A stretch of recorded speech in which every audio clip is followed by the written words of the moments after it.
Bienvenidos a este video sobre virus rabia dentro de nuestro módulo Contagio. En el video vamos a cumplir con los objetivos de aprendizaje de la unidad, que son explicar las diferentes familias de virus a través de la descripción de sus características morfológicas, condiciones de replicación y transmisión, células y tejidos que infectan, patologías y complicaciones, para definir su rol patogénico en el huésped. Vamos también a describir la capacidad patogénica de cada virus a través de la identificación de los factores de virulencia de cada familia para relacionarlos con los signos y síntomas de las infecciones humanas. Finalmente, vamos a identificar las pruebas diagnósticas utilizadas en la detección de las diferentes especies virales a través de la clasificación e interpretación de su utilidad diagnóstica para seleccionar la más conveniente en cada caso clínico. El virus de la rabia es una zoonosis transmitida a través de la inoculación del virus por huéspedes que son animales hacia el humano, siendo el humano el huésped final de transmisión. Este virus dentro de la historia tiene varios reportes. En el siglo IX a.C. se consideraba un castigo de los dioses. En el siglo IV Aristóteles ya hablaba acerca de los mecanismos de transmisión, atribuyendo al perro como uno de los huéspedes que más frecuentemente transmiten esta infección. El virus, además de ser una zoonosis, se le conocía inicialmente como hidrofobia porque genera unos espasmos a nivel de la laringe que generan muchísimo dolor y dificultad en la deglución. Los pacientes entonces no degluten y no pueden tomar ni siquiera agua. Entonces se hablaba que el paciente tenía cierta fobia por el agua, además que este es un virus que afecta al sistema nervioso central generando una encefalitis que altera el comportamiento del individuo. Por lo tanto, se consideraba que generaba una especie de demencia asociada a la fobia al agua, y en 1612 habían técnicas en la Universidad de Friburgo en Alemania en las cuales se buscaba cauterizar las heridas con un hierro candente y además arrojar al individuo al río para sumergirlo durante un tiempo prolongado para tratar de disminuir esta fobia que tenían al agua. Estos digamos que eran tratamientos muy de la época, muy empíricos, y ya en la era de Pasteur, en 1885, es donde empieza a desarrollarse un conocimiento mucho más científico acerca del virus. Pasteur investiga en vacunas para el virus en conejos y le llevan un niño de 8 años que había sido mordido por un perro callejero que estaba infectado con rabia, y él de forma experimental le aplica esta vacuna por insistencia de su madre y el niño se recupera satisfactoriamente. Es la primera vez entonces que se utilizan las vacunas para el virus de la rabia en humanos y que se puede establecer un tratamiento para disminuir la predisposición a la manifestación encefálica del virus. Decimos entonces que este virus genera una infección aguda del sistema nervioso central. Es un virus que pertenece a la familia Rhabdoviridae, tiene un RNA de cadena sencilla en sentido negativo y cuenta con su propia RNA polimerasa. Este virus tiene una envoltura y la envoltura hace que el virus adquiera un aspecto de bala. Se replica principalmente en citoplasma y sale de la célula a partir de gemación. El virus tiene tropismo por las células musculares y las células nerviosas. Entra en la célula muscular por inoculación directa, ya sea por la mordida o el arañazo de un animal, y puede entrar en el músculo a través del receptor de acetilcolina y en las células nerviosas a través del receptor NCAM. Aprovecha esta unión neuromuscular para diseminarse por las células nerviosas hacia el sistema nervioso central. La entrada en las células musculares favorece la replicación y el aumento del inóculo viral. El virus entonces ingresa a la célula a través de viropexis, se replica en citoplasma y sale de la célula a través de gemación. Decimos que el virus puede infectar diferentes animales, específicamente animales de sangre caliente, tiene predilección por ciertos mamíferos. Hay diferentes tipos de huéspedes, hay algunos huéspedes que son silvestres como los mapaches, como los murciélagos. Se conoce que el huésped natural y original podrían ser los murciélagos y puede transmitirse a otros huéspedes intermedios que son mamíferos como perros, gatos, que muchas veces pueden entrar en contacto más directo con el humano para transmitirle la infección, siendo el humano entonces el huésped final. Podría haber la posibilidad de transmisión de humano a humano, aunque es poco frecuente. El virus entonces entra a través de la inoculación directa por la presencia del virus en la saliva del animal y se replica inicialmente en células musculares y a partir de la unión neuromuscular pasa a las células nerviosas donde se disemina hacia el sistema nervioso central. Del sistema nervioso central luego puede diseminarse a otros tejidos, incluidas las glándulas salivares, lo que permite la transmisión hacia otros huéspedes. Decimos entonces que los murciélagos vampiros pueden hacer parte del huésped natural y el virus se adapta a la saliva de todas estas especies. Hay diferentes cepas que pueden infectar diferentes especies. Hay algunas cepas que son más de animales muy silvestres como mapaches, zorros, murciélagos. Hay otras cepas que son de animales un poco más domésticos y cercanos al humano. Esta variabilidad antigénica tiene que ver con las diferencias en las proteínas de la nucleocápside. Sin embargo, los anticuerpos hacen reacción cruzada y pueden ser protectores para los diferentes antígenos o diferentes variedades antigénicas que existen en el virus. El virus entonces se entra en los nervios periféricos y se propaga al sistema nervioso central.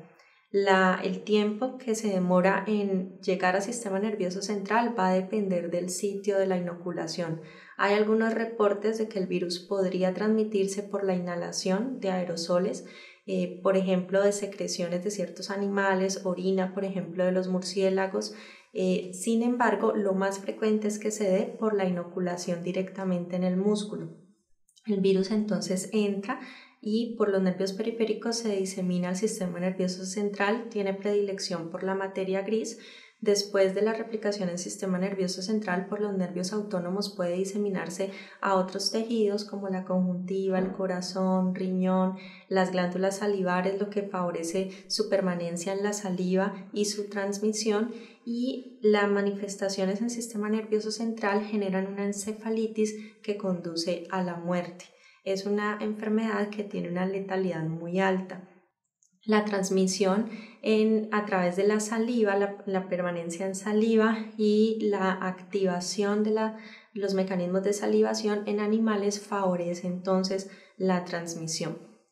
Decimos entonces, ya hablando de la patogénesis y la patología de la enfermedad, que tenemos un virus que se transmite por una zoonosis, por inoculación directa de animales a humanos, y tiene unos periodos de enfermedad y de incubación que tienen mucho que ver con ciertos factores como son el estado inmunológico del huésped, la edad, la cantidad del inóculo que entra, la gravedad y la localización de las heridas, dado que en heridas que son más profundas va a haber más compromiso de células musculares, entonces más replicación viral, y si es en una zona más cercana al sistema nervioso central va a llegar mucho más rápido.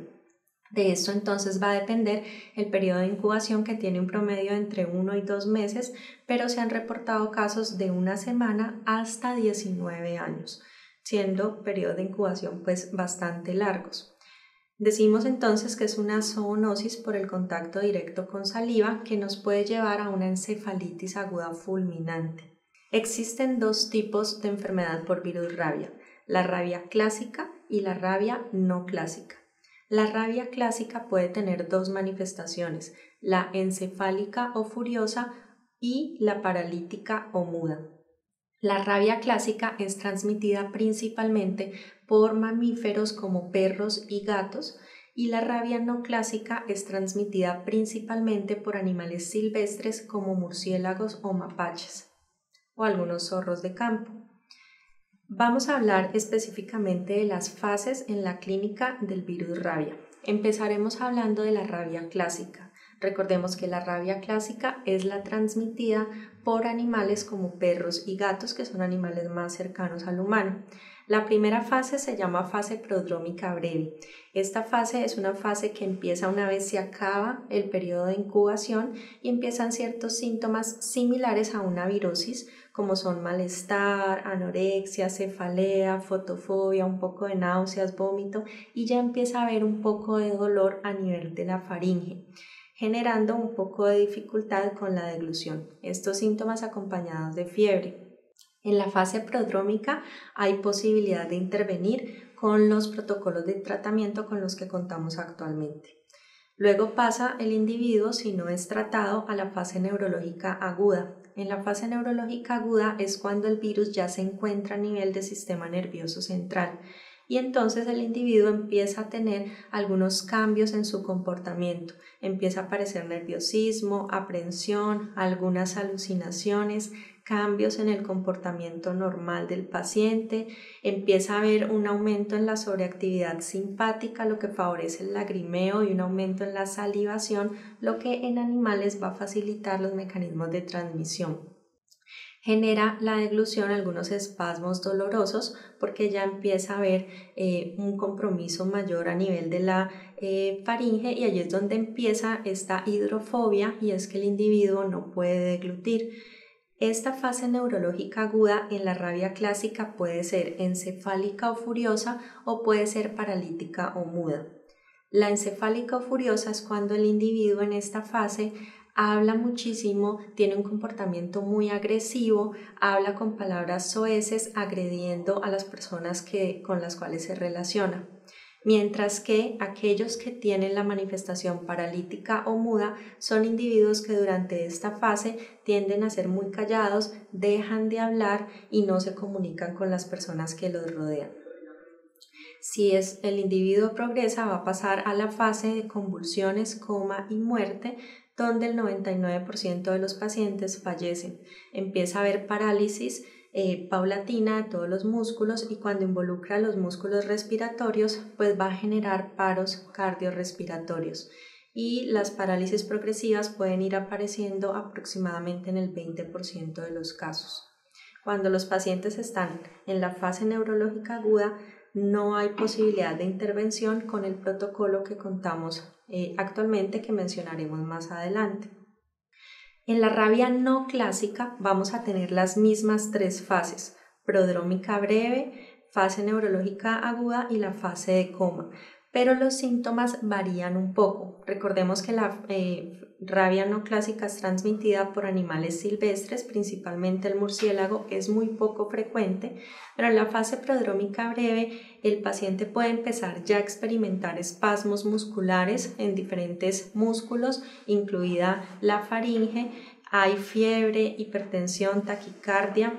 La fase neurológica aguda, a diferencia de la rabia clásica, aparecen convulsiones, y en la fase de coma hay procesos de insuficiencia circulatoria. La diferencia con la rabia clásica es que síntomas como vértigos, fiebre, espasmos fóbicos, alteración psicomotora se presentan en las tres fases de la enfermedad.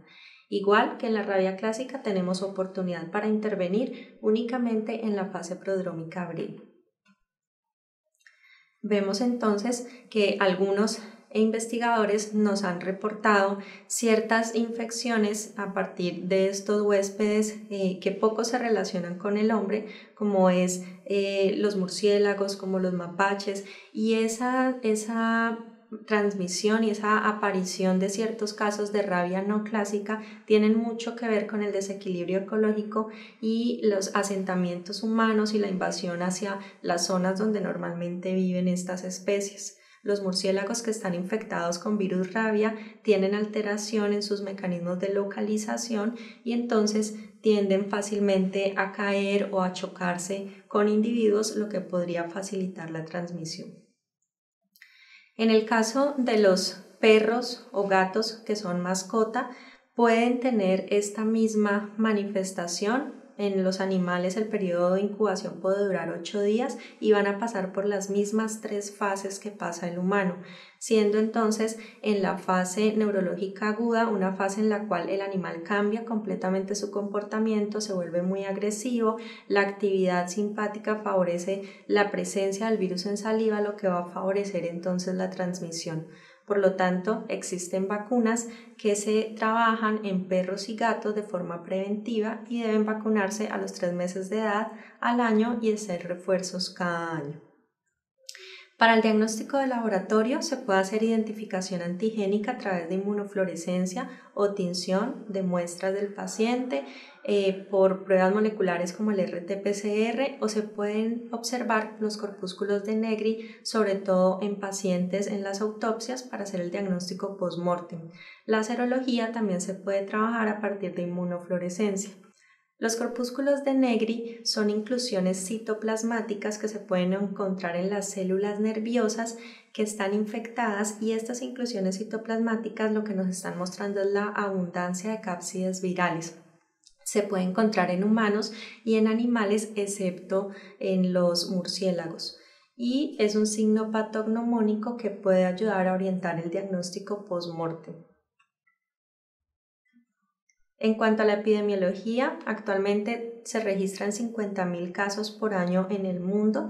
Es un 90% de los casos más en Asia. Los niños son los que más frecuentemente se infectan en las edades entre 5 y 15 años, muchas veces por el contacto que tienen con los animales, la curiosidad de ciertos niños por entrar en contacto o coger ciertos animales. Para el tratamiento de virus rabia o la intervención, en Colombia existe un protocolo y lo principal es lavar la herida profusamente. Se recomienda usar jabón tipo detergente que pueda tomar rápido las partículas virales y disminuir esa propensión a la entrada a la célula muscular. Se debe consultar inmediatamente, hay un accidente o un contacto con animales. Lo que se hace inmediatamente es evaluar el estado de vacunación del animal agresor, evaluar el estado de vacunación del paciente y evaluar el tipo de lesión, si es una mordedura, si es un arañazo, si ocurrió en una zona que estaba cubierta con ropa o en una zona descubierta, qué tan cercano al sistema nervioso central se encuentra, y evaluar entonces muy bien cómo está el estado de la lesión para tomar uno de los dos tipos de manejo. Cuando evaluamos la lesión, nosotros podemos decir que fue una exposición leve o fue una exposición grave.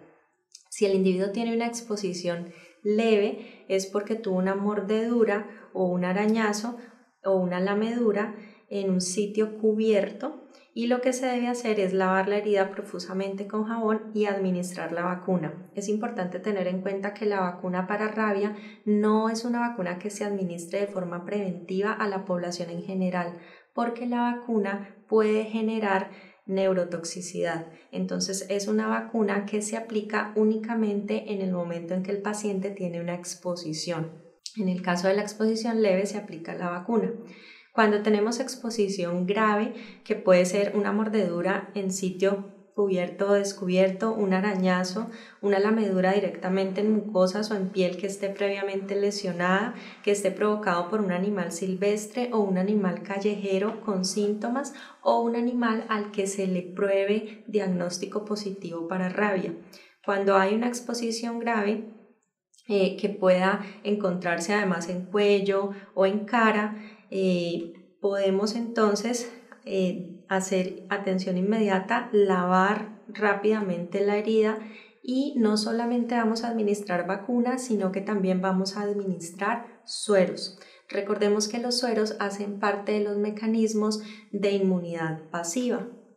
Entonces, lo que hacemos es manejar inicialmente la herida, lavar con agua, con mucho detergente, administrar antisépticos, porque además la herida no solamente hay propensión para infectarse con el virus, sino también puede infectarse con ciertas bacterias que pueden encontrarse en la boca del animal.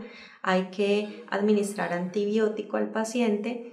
Se recomienda no suturar la herida porque durante el ejercicio de la sutura se puede dar lugar a la diseminación del virus hacia otras células musculares. Sin embargo, eso va a depender del juicio del médico porque hay heridas en las cuales es necesario aproximar los bordes para contener un poco la hemorragia. Se deben entonces administrar los sueros en zonas alrededor de la herida, los sueros para inmunidad pasiva. Estas son inmunoglobulinas, hay algunas de origen equino, pero también existen inmunoglobulinas antirrábicas de origen humano. Recordemos que es preferible utilizarlas de origen humano para evitar los mecanismos de hipersensibilidad tipo 3. Estas inmunoglobulinas se aplican en la zona intramuscular adyacente a la herida. ¿Qué van a hacer estas inmunoglobulinas? Van a neutralizar los virus para evitar su diseminación hacia el sistema nervioso central, mientras el sistema inmune actúa. Entonces, el sistema inmune va a actuar cuando tenga anticuerpos. ¿Cómo estimulamos los anticuerpos que se van a desarrollar de forma natural en el individuo? Los estimulamos a partir de la vacuna. Esta es una vacuna entonces que es de virus vivo atenuado que se puede administrar post exposición y de hecho el protocolo así lo dice y es una vacuna que se obtiene a partir del cultivo en células diploides humanas. Esta vacuna se aplica en el día 0, el día 3, el día 7, el día 14 y el día 30. Son 5 dosis, de acuerdo al protocolo. Es una aplicación intramuscular en la región deltoidea del paciente. La vacuna puede aplicarse preexposición, pero únicamente a los individuos que tienen riesgo, como son biólogos que trabajan en investigación, por ejemplo con el virus rabia, que trabajan con ciertas especies que pueden estar predispuestas a la infección, en veterinarios, y la aplicación que es de la vacuna que se hace preventiva, preexposición, debe hacerse en 3 dosis, el día 0, el día 7 y el día 28. La vacuna no se aplica en población general debido a la propensión a que genere neurotoxicidad.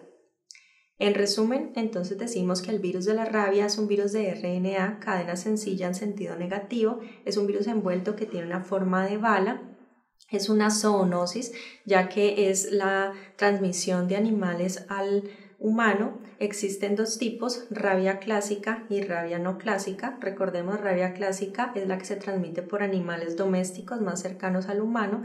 La rabia no clásica es la que es transmitida por animales silvestres. Infecta células musculares y nerviosas y aprovecha la unión neuromuscular para pasar a través de los nervios periféricos al sistema nervioso central, generando una encefalitis que puede ser letal.